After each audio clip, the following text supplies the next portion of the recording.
The boss. I gotta say how the drop go. Once again, welcome everybody to another edition of Top Shelf with myself, Quicksilva, being brought to you by Remy Martin. Team Up for Excellence. Must be 21 plus to drink, so please drink responsible. And I've been doing these spotlights for quite a while now. Once again, salute to Remy Martin and everybody that's watching live on QuicksilverShow.com. And we've had a lot of DJs, we've had artists. But this in particular DJ that's on tonight, I don't say this loosely, is really what I call a day one friend. Not just a DJ, a dope DJ, dope producer. And we'll get into all that in a minute. But I really can say I really came up in the game before I even came to DC with this guy, to the point where I even borrowed some records from him like 20 plus years ago that he still hasn't gotten back yet.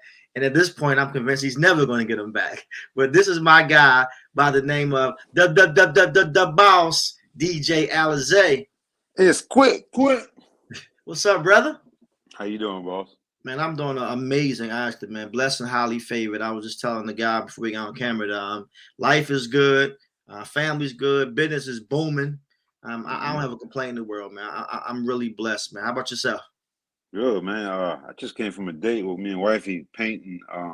Nice. We made some ceramic stuff and was painting. So I was like, yeah, I got to get back and get on this interview with my mans. Right. You always been an artistic guy, man. You always been like this, the artsy guy, the guy who's just different. Different. I'm always, you know what I'm saying, marching to my own drums. Huh? Everybody walking in the radio station with sneakers on. Here he come with some clogs. What they call? Not Crocs. I was Crocs, early. Crocs. Hey, I was the first one you ever seen with them joints. I ain't know. Not everybody got them. I'm like, this guy got on Crocs every day. But enough about your shoes and what you wear, man. DJ Alizé, man, amazing DJ. Like I said, we came in the game together years ago. I think we DJ'd our first party at Settings with I want to say this 98. 98. Yeah, early 98. Yeah, no later than 99. But I would say 97, 98 is when I first got Alizé. And we've been cool ever since. We've DJ parties together. We've done radio shows together. But for anybody who does not know who DJ Alizé is, just give us a little bit about your backstory, where you're from, and how you got into the game of DJing. Born in Queens, New York. Raised in PG County, Hyattsville. So right next to DC. I come from a family of like on my dad's side, 7 DJs. Dope. So, you know, a lot of my uncles say I was kind of like bred, you know what I'm saying? Young, just always around it. 92 is when I first really got serious about DJing, touching the turntable. That was after I seen Juice. Yeah. Juice came out. It was over. Yeah, from that point, it was like, yo, this is what I want to do. You know what I'm saying? Yeah. And then me and you met. So 92, me and you met 97, 98. That's 5 years after that. I put my 10,000 hours in back then alone. You know what I'm saying? Facts. Got on the radio, 99. And you started at KYS in 99. Yeah, 99. Right.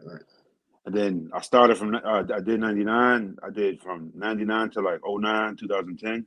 And then from that point, a little after that, I left to go to LA. Right. Was out in LA for like 6 years. I came back to DC for during the pandemic, and now I'm in New York. Yeah, well. But in between that time, it's a whole bunch of, right. We're gonna digest that. So if you're just tuning in, of course, we're talking to DJ Alizé. Remy Martin is the sponsor, Team Up for Excellence. We call it Top Shelf for myself, Quicksilva. And as I mentioned, me and Alizé, we started off back in the late 90s DJing together. And then around 2002-ish is when I decided, 2003, I can't remember exact year, but it's when I kind of migrated from Baltimore to DC for radio and for nightclubs. And I think the one club, and correct me if I'm wrong, the one club that I would say solidified Alizé is the guy, and then some other clubs followed. But I would say Platinum Sundays. Am I right or I'm wrong? Yeah, I mean, I would say probably because I got into Dream. I was the first DJ in Dream. Right, right, right. And Dream ran. I did Dream for like almost 3 years, and You did a then live broadcast as well on Dream. yeah, I did Yeah. Dream. I did Mark, and then I did when Abdul had we turned DC Live in the VIP club. I remember that. I was doing Saturday, Friday, and Saturday. Right, I right. remember talking to both of them and telling me, I don't want my I don't want my I want my night to sound like you know what I'm saying? Like they literally was like listening Friday and They Saturday. still have that argument to this day. Oh, come on, man. So but then platinum was I feel like that came like that was more like, that was like when I kind of broke Wale platinum. So I Yeah, mean that's a very pivotal time though, you know what I'm saying? absolutely, Sunday for sure, absolutely. yeah. I remember listening to the live broadcast from Dream, aka Love, depending on how old you are. Listen to Mm-hmm. live broadcasts from VIP. Like Alizé was definitely, and I mean, and I'm gonna say when it comes to like collabos, when I used to listen to you and Iron, it Mm-hmm. was like it was like y'all were a match made. It's like you knew exactly what to play and he knew exactly what to say, and Oh vice versa. yeah, we ain't even. The crazy part was that we ain't have to see each other. He could be like somewhere, I would spin back the music. It was just the Right. synchronization of that was crazy. It Yeah. was a lot of trust. You know what I'm saying? Shout out to the Big Daddy. It's a lot of trust when you could just do that. Right, right. I got to shout out to Ivan. Ivan is definitely one of the best turntablists that I've ever heard. But on top of that, when it comes to being an MC, a lot of people Right. don't get the difference between the MC and the host. Host is the guy that just screams on the mic all night about nothing Mm-hmm. and just Mm-hmm. gets in the DJ's way. And Mm-hmm. we almost don't like hosts because they get in our Yeah. way. But with an Yeah. MC, it's a master of ceremony who really Right. paints the picture and Right. paints the picture with the records you're trying to play. And that's what Ivan would do with you. Like he would really Right. paint the picture as you were playing the music, and it made it just unbelievably great on the Yeah. radio. That was a crazy. Because I mean, listen. I can only imagine what it was to listen. Right. You know what I'm saying? Like I got Mhm. people who are still to this day. They're like, man, like I used to just listen to y'all. Like it sounded like it was crazy. You know what I'm Right, saying? right. And And it sometimes it'd be was 5 people, and sometimes facts. it would be 500. Right. But y'all make it But that's sound like it was that's the the greatest that's the party beauty. live. Yeah, that's the beauty of like radio is that like it's like theater of the mind. You know what I'm saying? Absolutely. Absolutely. Now, if anybody who might not know, one bomb you just dropped for anybody who just tuning in to my guy DJ Alizé, you can't mention the name Wale and not mention DJ Alizé. For those who might not know, this is definitely, and I'll give you your flowers. I'm sure you've gotten them before. But if it wasn't for DJ Alizé, and I think Wale would agree, Wale wouldn't be in the position he's in. Like Nah, Alizé, cause you remember that mixtape we did? we did a mixtape. We did a mixtape, Best of Both Worlds. This is when I was at the other station and you were at KYS, and we did a mixtape, and we both caught flack from it. But I remember at the end, he would always put Wale records, and then every time on the radio, he would be DJing, and if it was a hot record, he would have a Wale verse on that record. And I'm like, who is this Facts. guy?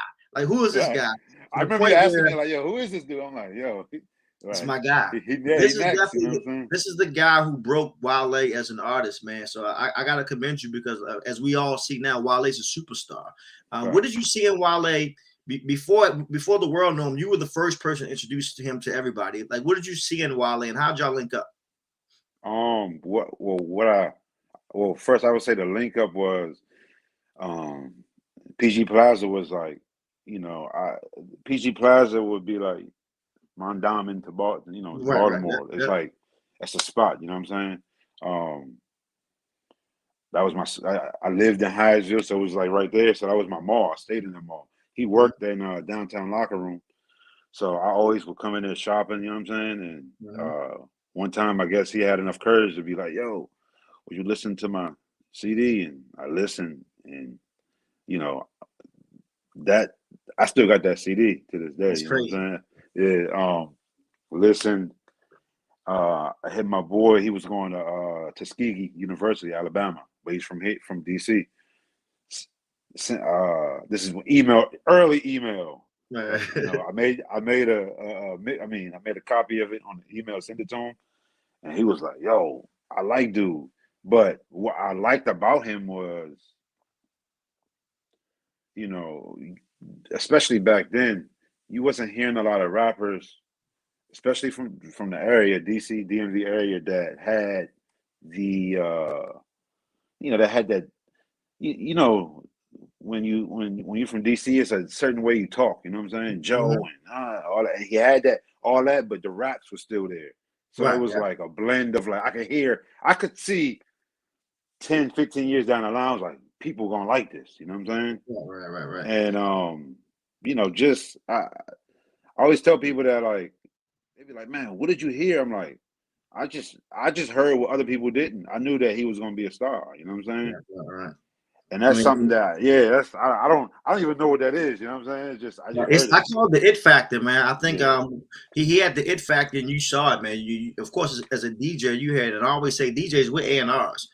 We are the people that we know what the people like on the radio. We know what the people like in the clubs. I but always used to tease PDs, and they're like, "Well, I did market research." I'm like, "Your research is BS." Like I know, it means nothing. It means right? nothing to us. I mean, especially when you out 6, 7 Right. nights of the week. You know When the what I'm PD saying? tries to argue me a record about, well, I checked the playlist and the Spotify's and the research came back bad. I'm like, I can't curse, but F your research. Like, dude, I'm in the club every night.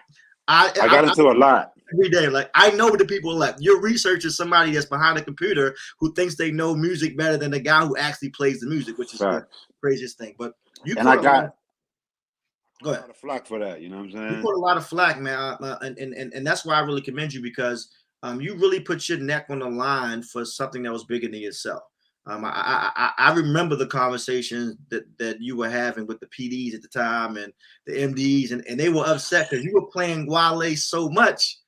Like, yo, dude, like, And they thinking that they thinking it's like they think I'm doing it for me. I'm like, nah, this is for like this is for generations right here. You know what I'm right. saying? Like, you take that glimmer of hope away, and I mean, we might not be where we are right now with all these artists from DC.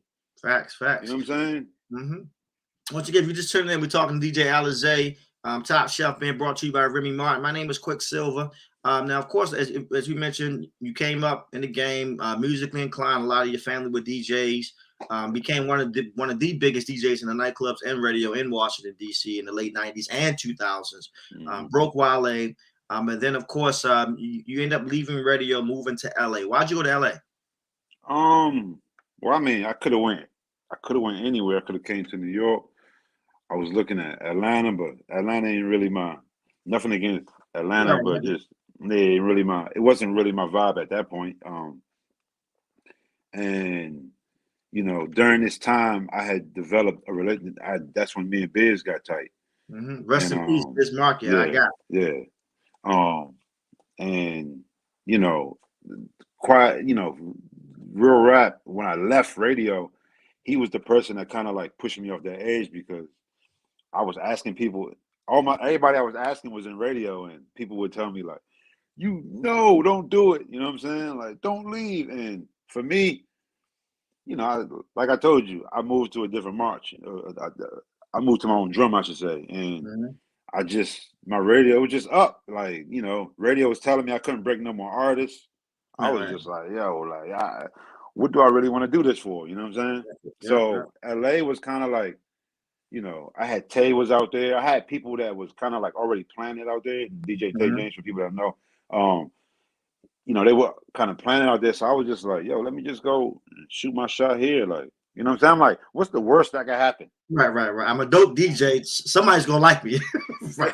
Seriously, like, you know what I'm saying? So it was like, that was my mindset, was like, the worst that could happen is I gotta come out to DC. You know what I'm Right. saying? So I went out there, and I tell people to this day, I didn't love LA. I liked it a lot. You know what I'm saying? But I feel like it was needed for me just to even see the other side of, the Mhm. country, West Coast, just because us as DJs, we know we great DJs, but sometimes you got to put that to the test. You know what I'm saying? Absolutely. And so I'll tell people, Quicksilver is Quicksilver in DC or wherever. But when I travel other markets and other countries and other cities, that's when you really gotta really yeah, show you all who you say you are. Yeah. facts. So going to LA, kind of like that it gave me a different push. And then I always was into production in Mm-hmm. DC. Well, I was always into production early, but when I went Mm-hmm. out there, that's when it kind of like, you know, the studio, studios out there. It's just, it's it's so easy to end up in a session with somebody, and people like, they like it. If they like your energy, they're like, yo, like you know what I'm saying? You Mm-hmm. produce? I'm like, yeah, I got beats. You know what I'm saying? Like, and then next thing you start playing it, and then people they start liking it. It's just LA just got that. It's just like a snowball. You know what I'm saying? Absolutely. So of So course, man, LA was good for me, you did LA 6 years, and then now you're back at your original home, New York. which is Um, crazy. Yeah, I like never lived there before. You know what I'm saying? you born in New And York, but this is your first time living in New York. yeah, first time. Yep. You know Wow. what I'm saying? Amazing. In 40 years. You know what I'm saying? Yeah, right, So right. being in New York, so for me being out here now, I got a once a month party I do. I ain't, because, with the pandemic and stuff, Mm-hmm. it's a little different out here. They got mandates and all that stuff. So I got a once a month, but, studio, I still pull up on a lot of studios. So, Um, I'm really trying to catch up to you on the family time, you know what I'm saying? On the oh family man, man side. I ain't that's got no what's kids, you know what not I'm yet. saying? Like, I mean, nah, man, you don't want to be listen. 60 with a 1-year-old, man. Come on.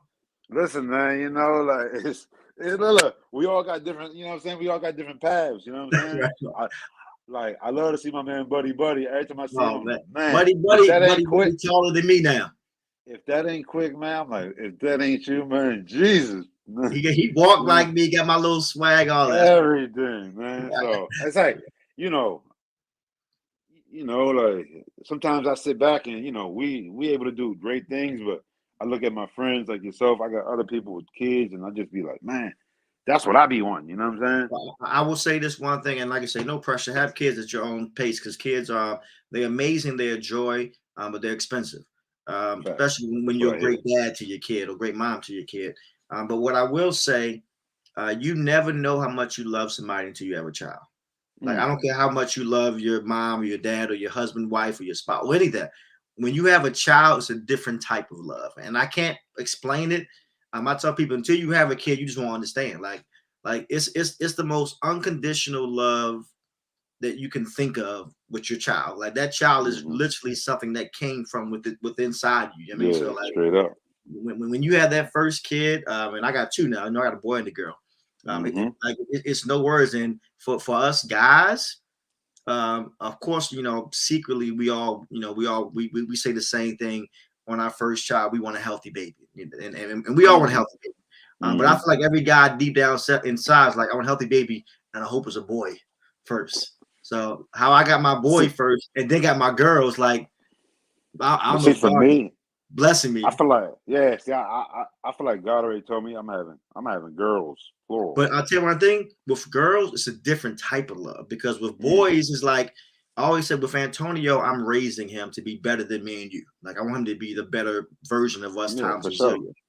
With Ashton, my daughter, I'm not raising her, I'm more protecting her Hmm from the old Quicksilver, the old Alizé. You know what I mean? So hmm it's a different, one is more of a nurturing raise, one is more of a protection. I feel So you. it's not you love even one differently. It's you love them Yeah. differently. If that makes sense. Nah. I mean, like I said, I'm the only one out of my crew. You know what I'm saying? I'm really probably one of the only ones that I don't have no kids. Everybody got kids, so I got a whole bunch of nieces and nephews, but Mhm. I don't have none myself. We I've got always been a dog guy. You know what I'm saying? do you I know we just got a dog. We got Bruno. So I got a little, I don't know what it's not a Yorkie, but it's one of them little tiny dogs. My kids and my wife, they sleep with the dog. You never seem like a dog guy to me. Was you ever a I'm dog not, guy? because I'm not home enough. Like I mean, you have to Yeah, think I still right now DJ probably not even including radio every day, probably about 10 parties a week. And then yeah. and then I travel at least once a week somewhere else, whether Miami, Houston. So like I'm just Yeah, not home enough to be there, to be the dog, to wake up at 6 and take him no, for outside. sure. And I tell people dogs are like kids. Like, it ain't like a Nah, you but see, yeah, thing.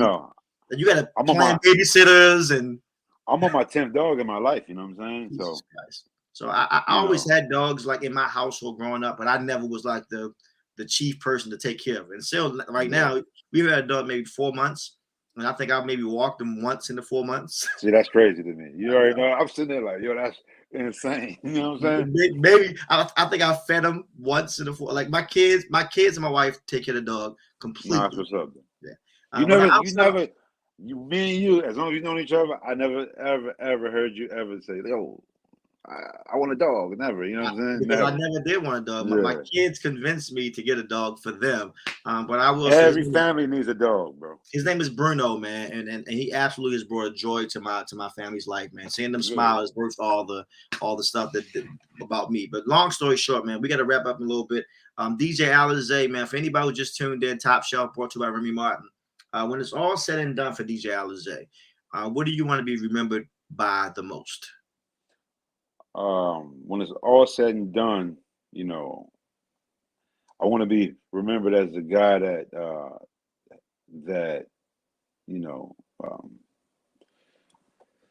the guy that helped bridge, you know, you know, the guy that helped bring hip hop, the guy that helped hip hop shine through DC. You know what I'm saying?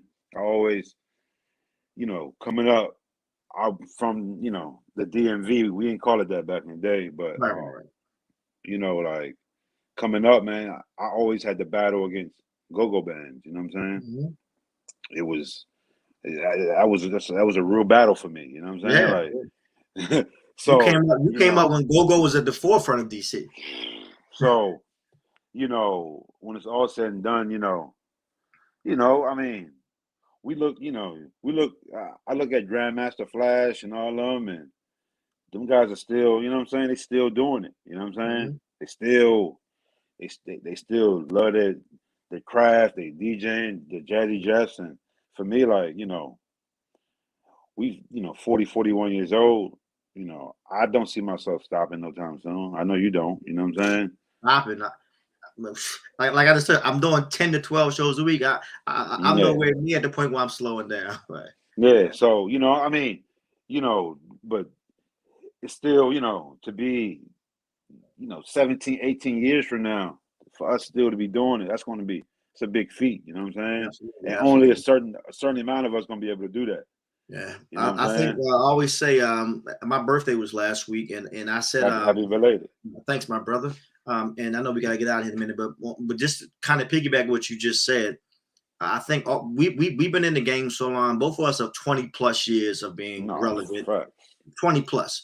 And I remember, I'm a fan of Jay-Z. I study Jay-Z, and Jay-Z was on his interview, and he said, right now we live in an era where it's the microwave era, where people get hot, then they're done in a year or two. Like, I mean, rappers, DJs, hosts. Just think of how many people were DJs when you first came out, don't even DJ anymore. So he said right now, if you get hot or two for a year, people say you got the wave or you're in demand, right? If you can keep that wave number one for 5 years straight, then they be like, okay, he or she, they official. Like they might be around for a while.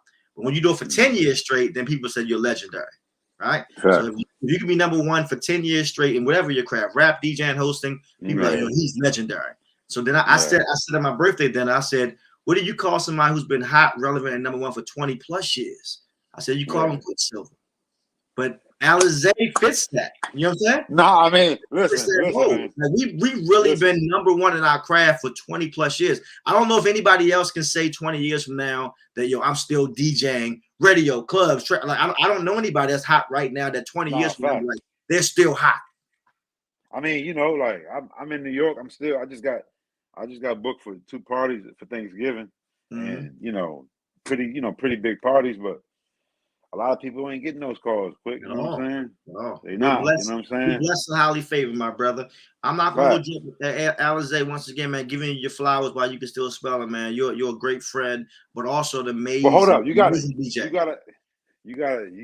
tell people the story when you first start off about the record, the records that you got. Well, hold up. No, it was Gin and Juice. But remember, it was a record that I had. Was it Pastor Troy? And we did a party, and I played. Yes, and you looked at me like, what the hell is this? And Aaron said that once. Alizé is not just the guy who I would say I'm not gonna say you're the guy I'm giving credit for really making hip hop cool in DC.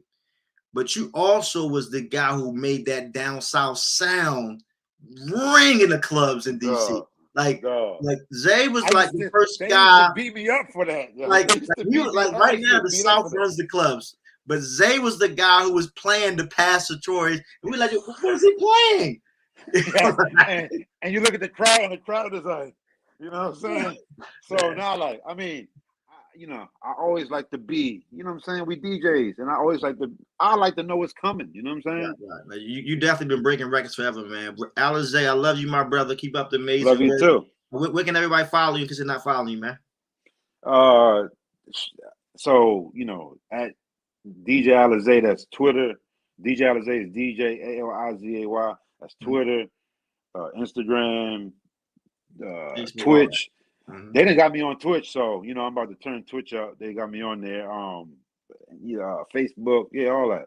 Do your thing, website, man. DJ Alizé, yeah. But I'm gonna be in DC with you Thanksgiving. Absolutely.